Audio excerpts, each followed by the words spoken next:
हनुमान जी का विवाह क्यों नहीं हुआ? त्रेता युग का वो पावन समय था जब अयोध्या नगरी भगवान श्री राम की उपस्थिति से प्रकाशमान थी। लंका विजय के बाद चारों दिशाओं में श्री राम की कीर्ति और हनुमान जी के पराक्रम की गाथाएं गूंज रही थीं। हनुमान जी जो शक्ति, बुद्धि और भक्ति के सागर थे, अपना हर क्षण प्रभु राम की सेवा में बिताते थे।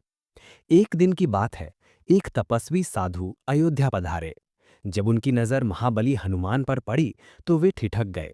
उन्होंने देखा कि हनुमान जी के चेहरे पर सूर्य जैसा तेज है, भुजाओं में पर्वतों को उठाने वाला बल है और नेत्रों में असीम विनम्रता है। साधु मन ही मन सोचने लगे, इतने गुणवान, इतने तेजस्वी और इतने समर्थ पुरुष, यदि इनका विवाह हो जाए तो वह गृहस्थ जीवन कितना आदर्श होगा। इनकी संतानें कितनी तेजस्वी होंगी।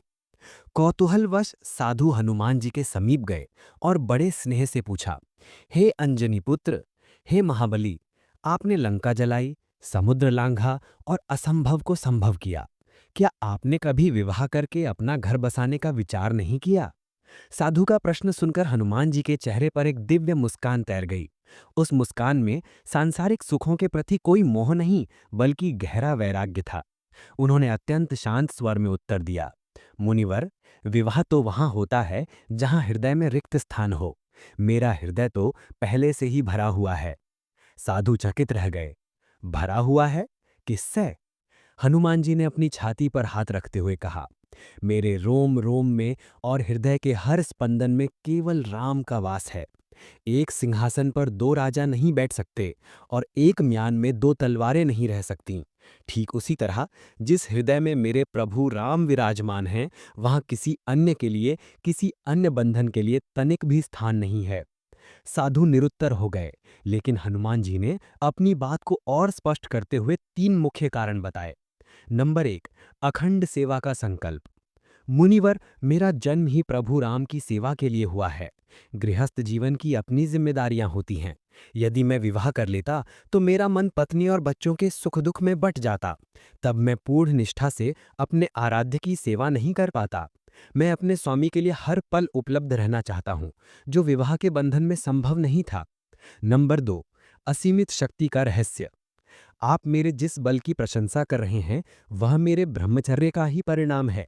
संसार का कल्याण करने के लिए और धर्म की रक्षा के लिए जिस ऊर्जा की आवश्यकता थी, वह मुझे इसी त्याग से मिली है। विवाह मुझे एक परिवार तक सीमित कर देता, जबकि मेरा उद्देश्य संपूर्ण जगत की सेवा है। नंबर तीन, जन कल्याण की भावना। मैंने प्रण लिया है कि जब भी कोई भक्त संकट में हनुमान कहकर पुकारेगा, मैं वायु वेग से वहां पहुंचूंगा। यदि मैं परिवार के मोह में फंस गया तो मेरे भक्तों की पुकार अनसुनी रह सकती है। इसलिए मैंने एकाकी रहना ही चुना।